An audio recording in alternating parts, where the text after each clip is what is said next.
Hello, hello! Je vous retrouve aujourd'hui pour discuter machine. Et puis, j'avais envie aussi de vous faire un petit aparté pour vous souhaiter à toutes en Europe bon courage parce qu'avec les événements qui se produisent et cette deuxième vague, ça n'est vraiment pas drôle. J'ai écouté mon président du pays d'origine, donc la France et le reconfinement. Vraiment, vraiment pas drôle. Et puis, je suis un peu dépitée aussi parce que je me dis que je ne suis pas là de revoir ma fille et ma petite fille. Mais bon, c'est comme ça pour tout le monde. Donc, il faut prendre son mal en patience. Ici, eh bien, le virus, ça n'est pas mieux, ça n'est pas pire. Nos frontières sont fermées et le reste, donc, ma foi, au moins, c'est déjà ça. On verra. Après, vous savez, nous allons avoir un nouveau président ou pas, peut-être le même dans quelques jours. Alors, selon le président que nous aurons, ça changera peut-être. Nous aurons peut-être des mesures plus restrictives. Pour l'instant, ça n'est pas le cas. Donc, assez de blabla sur le sujet parce que c'est vraiment pas drôle. Je vous remontre ma machine Gemini. Vous vous rappelez, je vous l'avais présentée il y a quelques temps, cette machine. Environ 4 mois, je crois, 4-5 mois. J'avais acquéri cette machine parce que ma Big Shot, qui est soi-disant géniale, manuelle, j'en avais marre de la manivelle et j'avais envie d'essayer une machine un petit peu électrique. Et puis, je voulais une A4. Donc, j'ai eu cette machine, j'en étais enchantée évidemment quand je l'ai eue, un petit peu comme quand le Père Noël passe avec un joli cadeau.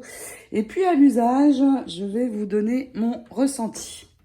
Alors, cette machine, déjà, les plaques s'usent hyper vite. En 4-5 mois de temps, j'ai déjà changé 2 fois mes plaques transparentes et j'ai changé le tout aussi une fois. J'ai racheté ces deux-là aussi, tellement elles étaient abîmées.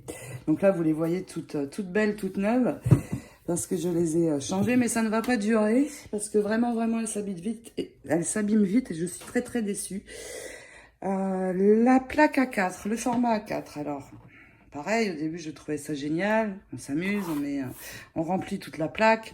Mais très vite, je me suis rendu compte que je ne mettais qu'un seul die à la fois et que je n'utilisais que le haut. Ou alors, si je fais des fleurs, eh bien, je les mets toutes, mais je n'utilise pas forcément toute la plaque. Et donc, moitié d'utilisation de la plaque au vu de la vitesse où elle s'abîme. Franchement, ça n'est pas rentable. Ça m'a coûté vraiment cher pour changer les plaques. Donc vraiment, cette machine me déçoit beaucoup. Et donc, j'ai décidé, je pense pas la vendre parce que le A4, ça peut servir. Je verrai bien. Mais tous mes dies Airfelt passent dans une A5. Donc finalement, je me suis trompée. Je n'aurais pas dû prendre ce format. Mais bon, je l'ai. Mes plaques sont neuves. Donc je vais quand même la garder pour l'instant. Mais franchement, je vous la déconseille. Assez parce que voilà mon ressenti. Et puis aussi les boutons d'aller-retour, pour le retour j'ai toujours un peu de mal à faire revenir les plaques. Alors c'est peut-être moi qui n'utilise pas comme il faut.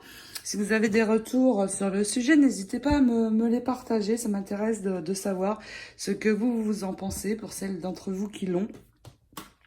Ce sera intéressant. Donc pour l'instant, je vais la ranger. Et puis, vous m'avez beaucoup demandé comment le sandwich pour les plaques Big Shot de la manuelle. Donc je vais vous montrer plus précisément. Ça aidera certaines, j'en suis sûre. Et puis je vais vous montrer la nouvelle machine que j'ai achetée. Alors pareil, je vais vous donner mon premier ressenti en l'ayant utilisé juste 2-3 fois. Mais c'est à l'usage en fait qu'on se rend le plus compte. Mais de premier abord, ça me plaît mieux quand même. Et je vous en parle dans quelques instants. Je vous remontre les sandwichs de la Big Shot. La voici, je l'ai mis dans ce sens car ce sera plus facile. Alors la Big Shot, nous avons la plaque, comment elle s'appelle, c'est la plaque standard et puis la plaque d'adaptation. Donc je garde toujours pour les dies ces deux plaques. Tout d'abord, si vous avez une plaque magnétique, je vous avais parlé dans une vidéo précédente de la plaque magnétique, eh bien vous la remplacez par ces deux plaques-ci. Sinon, voici ce qu'on met en premier. Ensuite, Si vous avez deux plaques transparentes, eh bien, votre dies, vous allez le poser. Donc d'abord une plaque transparente. Alors les miennes sont un peu usées, vous voyez. Mais ça n'est pas grave, ça coûte déjà moins cher que de changer les plaques à 4 de la Gemini. D'autant que ces plaques, je les trouve dans mon magasin américain favori qui est Hobby Lobby. Et vous voyez là, j'ai fait exprès, j'ai pris un très grand dies, de taille maximale. Et pas besoin de la 4 parce qu'ils passent tous dans la 5. Donc si vous avez les deux plaques transparentes, vous posez votre die. Alors là, je l'ai posé, oui, au bon endroit. Vous mettez votre feuille de papier dessus. Alors, j'en ai pas de suffisante, vous le posez dessus.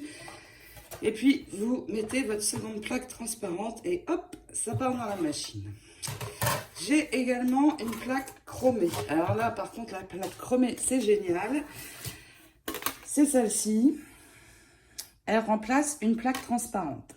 Ce qui fait que si vous avez la plaque chromée, vous n'avez plus besoin que d'une seule. Et donc, l'autre ne s'abîme pas. Vous la gardez quand il sera temps de remplacer celle-ci. Donc, économie de deux plaques.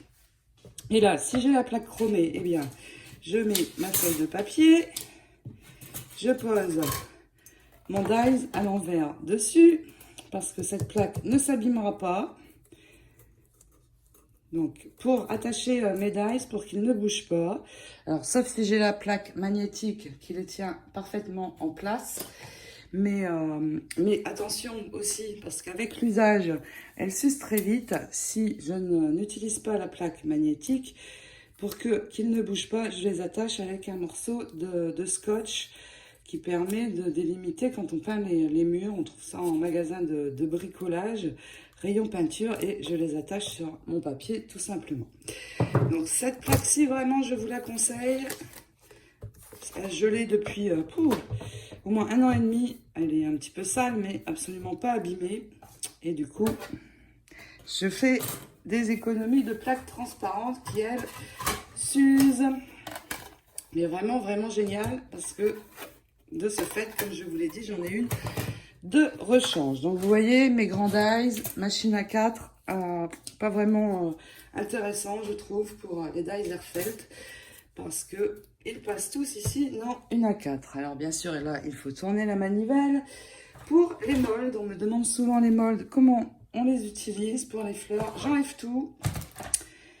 Donc j'ai mon mold ici, je positionne mes pétales et feuilles, et puis je place une plaque transparente en dessous, une au-dessus tout simplement, et c'est tout, ça part dans la machine. Alors là ma plaque est trop déformée, mais sinon elle marche encore. Donc vous positionnez comme ceci et hop, ça part, un aller-retour et vos pétales seront modelés. Donc pour le mold, simplement ça.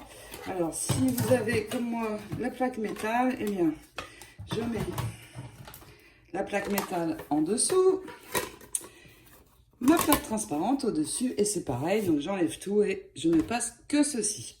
C'est parfait. Ma Big Shot manuelle, franchement, mis à part qu'elle est une manivelle, elle est top. Big Shot, pour moi, c'est top. Je trouve que c'est la marque la mieux en machine de découpe. Et voici la nouvelle machine que j'ai achetée. C'est la machine Vagabond 2 de Tmolts, marque 6X, donc même marque que la Big Shot. Et là, c'est très important. Pourquoi? Parce que toutes les plaques de ma Big Shot manuelle, donc que vous voyez ici, la plaque chromée aussi, vont passer dans cette machine. Si j'enlève donc ici, je peux très bien utiliser mes plaques de Big Shot dedans, les plaques transparentes aussi. Donc, mes plaques serviront aussi bien pour la Vagabond que ma Big Shot manuelle. Et ça, franchement, c'est génial. D'autant que toutes les plaques, que ce soit la Vagabond ou la Big Shot, je les trouve chez Hobby Lobby, mon petit magasin préféré. Les plaques de la Tmolts sont très grandes, mais on retrouve pareil la plaque standard et la plaque d'adaptation. Donc pour les dies, on pose les deux. Pour l'instant, tout va bien. J'ai les deux plaques transparentes. Donc elles ont juste changé de couleur, mais je peux, comme je vous l'ai dit, utiliser celle de ma Big Shot sans problème.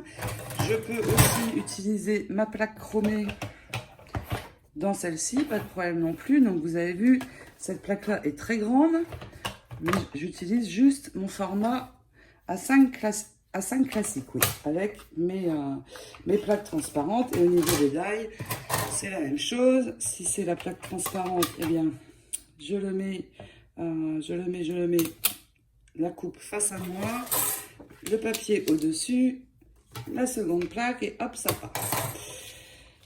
Pour cette machine, c'est un petit peu mieux que la Gemini. Pourquoi? Parce que j'ai un bouton ici. Si je le mets par ici, le chariot va avancer. Dans l'autre sens, il va revenir. Donc, pas de problème comme j'ai eu avec la Gemini pour les allers-retours. Et pour faire marcher la machine, alors je vais le faire sans tout ça, juste pour vous montrer. Eh bien, j'appuie ici, ça part, je change de sens, ça revient. Et je laisse mon doigt appuyer. Par contre, il faut laisser appuyer, mais je ne trouve pas vraiment que c'est un inconvénient. Donc, comme je vous l'ai dit, la plaque magnétique de ma Big Shot, eh bien, elle peut aller ici parfaitement. Hein. Et d'ailleurs, je vais m'en servir du coup pour les deux. Et puis, pourquoi cette très grande plaque standard? Eh bien, c'est parce qu'il existe les plaques transparentes. Elles sont là. Je suis allée les chercher chez Hobby Lobby. Donc, je n'ai pas encore déballé, mais les plaques transparentes qui vont être à taille du grand plateau. Et pour le coup, on aura toujours un format A5, bien sûr. Mais on pourra mettre, si on le souhaite, beaucoup de choses. Et là, donc, ça offre les deux possibilités. Du coup, soit des petites plaques, soit des grandes. Et ça, je trouve ça vraiment très bien. En plus, l'esthétique de cette machine est vraiment top. Alors, si je la ferme, eh bien, je replie les deux côtés. Elle se range et elle se présente. Oups, elle est un peu lourde, comme ceci, sous forme de valise. Donc, c'est rare qu'on transporte cette machine, mais si vous allez à un atelier ou faire des cours donner des cours de scrapbooking, vous pouvez très bien la transporter. Le design est vraiment super sympa. Donc, de premier abord, cette machine me plaît vraiment bien. Donc, vous voyez, hop, je déplie. Je l'aime beaucoup. Alors, par contre, je vais faire appel à vous sur cette machine. Pourquoi? Parce que certaines d'entre vous avec qui je communique m'ont dit qu'ils aimeraient bien l'acquérir, mais qu'elles ne le trouvent pas en Europe. Alors, à part sur Amazon.fr, mais il y a sur Amazon.fr 120 € de frais pour se la faire livrer. Donc, je pense qu'elle vient des USA. Alors, attention, petit bémol, parce que si elle vient des USA, il n'y aura pas la même prise. Et vous serez obligé de mettre un adaptateur, parce que les prises américaines ne sont pas du tout comme les prises européennes. Donc, attention, méfiance. Mais par contre, si l'une d'entre vous peut m'indiquer et sait où trouver cette machine, eh bien, ça serait génial de le mettre en commentaire pour aider les scrap copines qui aimeraient tant l'avoir. Surtout que je pense qu'on doit pouvoir la trouver, étant donné que sur la notice, c'est écrit en anglais, mais aussi en français. Donc, je suis très étonnée que vous ne l'ayez pas en Europe. Donc, vous voyez, les prises américaines, elles sont comme ça. Donc, si vous l'achetez aux USA, il vous faudra un adaptateur, donc méfiance. Donc, surtout, si l'une d'entre vous le sait, ça m'intéresse et pour les copines aussi de le savoir. Mettez-moi un commentaire, s'il vous plaît. Donc, voilà. Ah oui, il y a un dernier détail pour la Vagabond. C'est rigolo. C'est ici sur le côté. Si j'ouvre, je peux venir ranger mon câble électrique. Et du coup, hop, quand tout est refermé, eh bien, voilà ce qu'on a. Vraiment très sympa. Au niveau du design, génial. Et à première vue, pour l'utilisation, eh bien, elle est top aussi. Pour les moldes, c'est pareil. Une plaque transparente en dessous, une au-dessus. C'est exactement la même chose que pour la Big Shot, classique manuel. Donc voilà, c'était ma petite vidéo machine. Alors, sur cette machine, je vous ferai dans quelques mois un retour parce que maintenant, Après l'achat de la Gemini, où au premier abord j'étais contente et puis j'ai déchanté après, peut-être que il faut voir à l'utilisation quand même un petit peu plus au fil du temps pour avoir vraiment une idée. Donc je ne manquerai pas de vous dire dans quelques mois si je suis toujours aussi contente.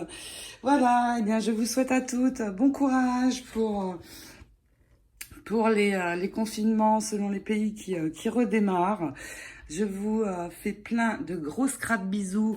Heureusement, on a le scrap, hein, ça aide beaucoup dans les moments parfois un peu compliqués. Je vous fais plein d'énormes bisous. Je vous dis à très très vite pour d'autres vidéos.